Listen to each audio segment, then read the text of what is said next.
Every day, you're negotiating.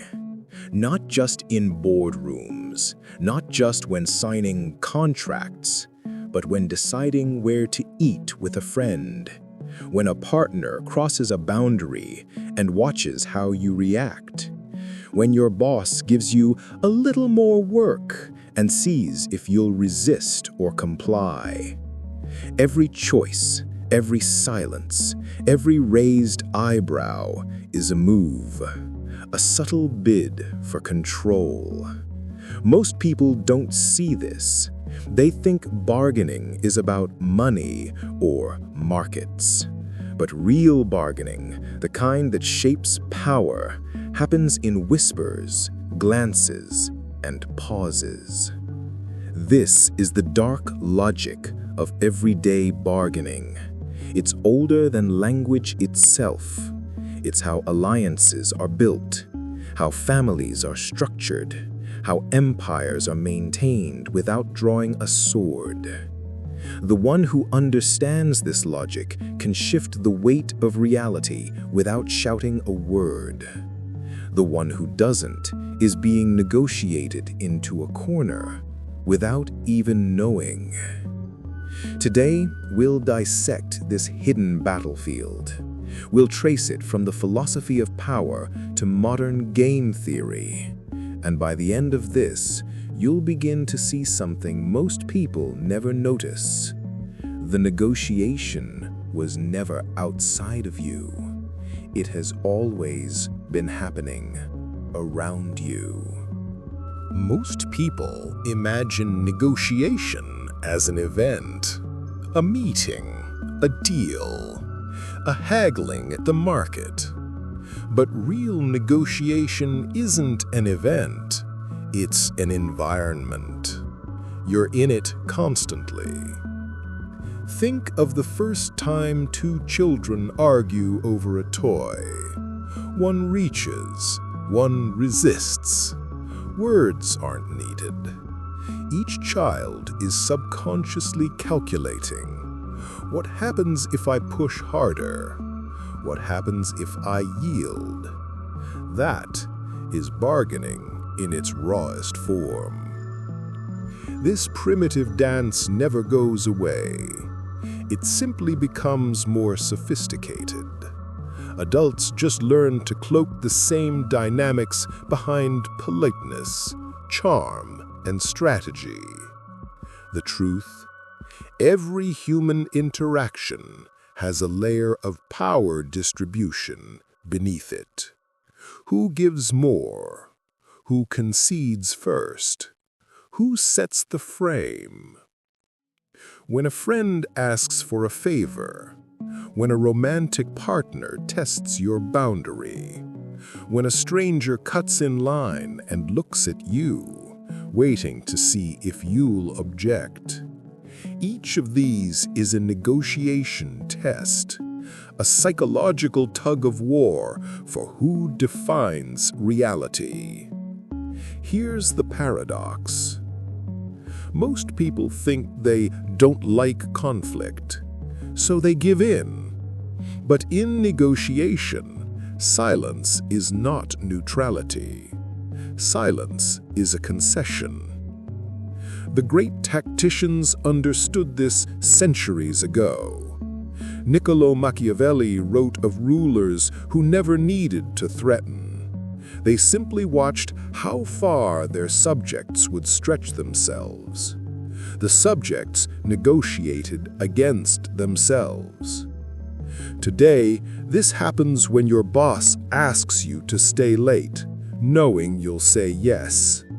When someone jokes disrespectfully to see if you'll laugh. When a partner forgets your boundary to test its strength.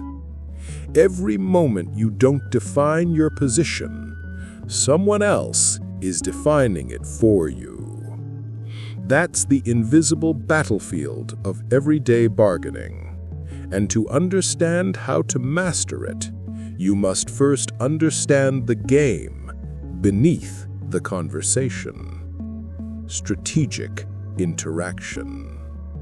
The foundation of modern negotiation is rooted in game theory, a cold, elegant way of describing how people act when their interests collide. In game theory, every interaction can be broken into players, strategies, and payoffs. But unlike chess, most real-life games are not zero-sum. Winning doesn't always mean crushing your opponent. It often means shaping their perception so they believe it's in their interest to comply. Take the ultimatum game, a simple experiment in behavioral economics. One person receives a sum of money and must offer a portion to another. If the other accepts, both keep their share. If they reject, both lose everything. Here's where human nature reveals its shadows. People don't accept unfair offers, even when it means losing money. Why? Because power isn't just about resources. It's about respect and dignity. Fairness itself becomes a bargaining chip. Now imagine this same logic playing out between a couple deciding whether to move cities, two colleagues vying for credit on a project, a parent and teenager negotiating curfew. Each is choosing moves that signal, "I will bend this far, no further." The stronger negotiator isn't the loudest. It's the one who anchors the game, who sets the tone, defines the acceptable range, and lets the other adjust around them. Machiavellian power relies on this principle. True rulers rarely bargain loudly. They engineer the perception of inevitability. When people believe the outcome is already set, they negotiate themselves into compliance. But power also has a subtler, softer face: Stoic control. Marcus Aurelius reminds us that external events are nothing. Our response is everything. In negotiation, this means not being emotionally moved by the other's tactics. The moment your reaction is predictable, your power is negotiable. The dark logic of bargaining isn't about domination for its own sake. It's about control over frames. And frames, once set, are incredibly hard to break. To see the elegance and danger of this logic, let's step back into history. 1. Julius Caesar and the Rubicon.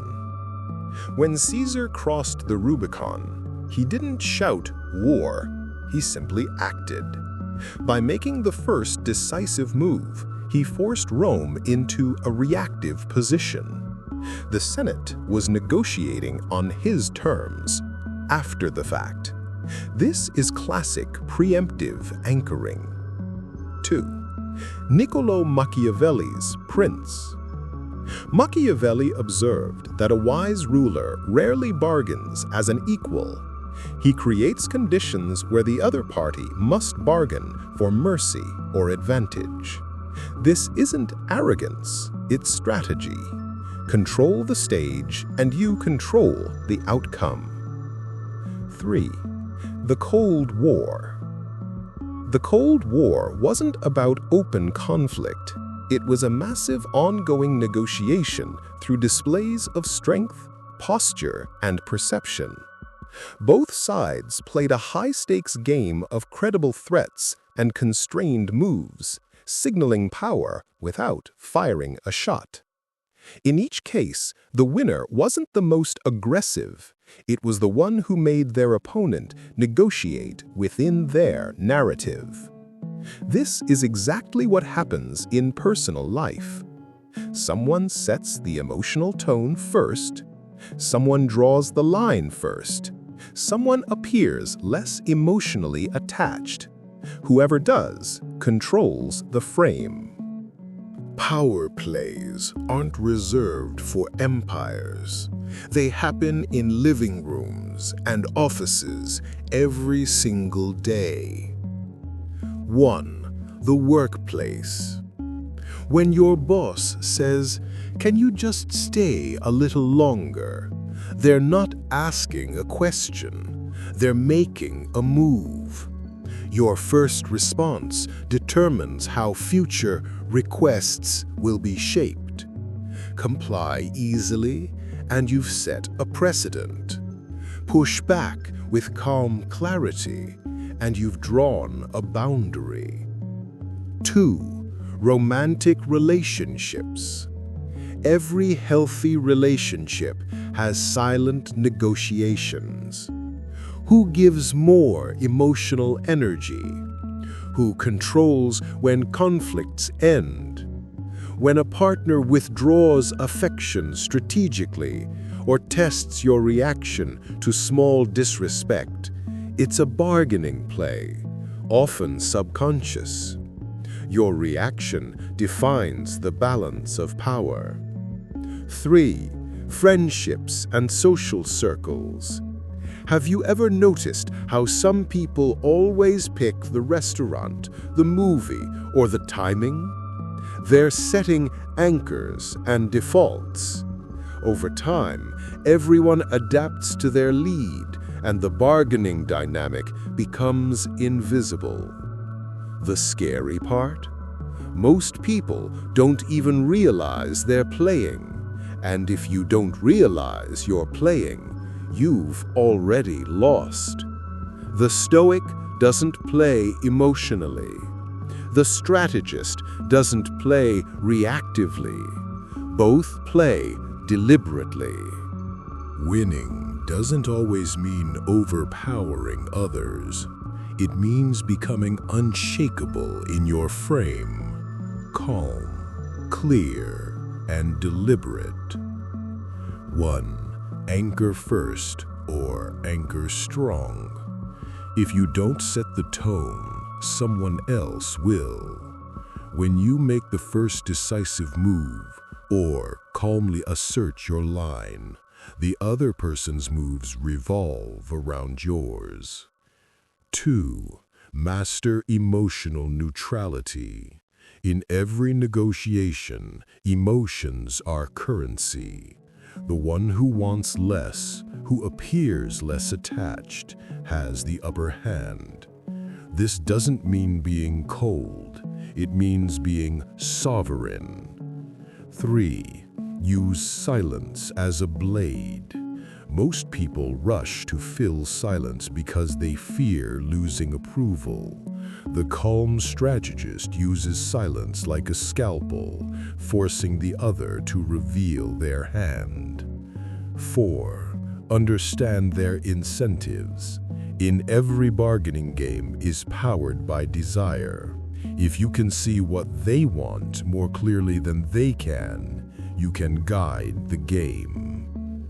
5. Never negotiate against yourself. The weak negotiator preconcedes. They lower their ask, their boundary, their value without pressure. The strong negotiator stands firm in quiet confidence. Machiavelli said, "It is better to be feared than loved if you cannot be both." But in negotiation, fear isn't terror. It's predictable strength. It's knowing that you won't move unless it serves you. Here's the uncomfortable truth most people will never face. Every relationship in your life, personal or professional, is shaped by silent negotiations. When you ignore this, you don't escape the game. You just give someone else the controller. Power isn't always loud. It's not about shouting or forcing or intimidating.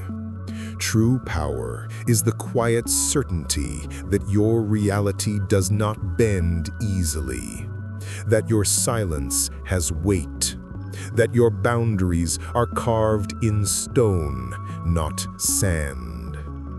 This is why the wise, the Machiavellians, the Stoics, the strategists rarely rush. They let others reveal themselves.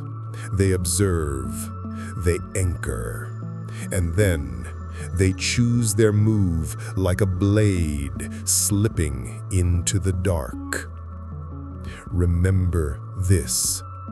Life is one long negotiation, and every nod, every breath, every boundary you hold or break decides whether you are the player or the played.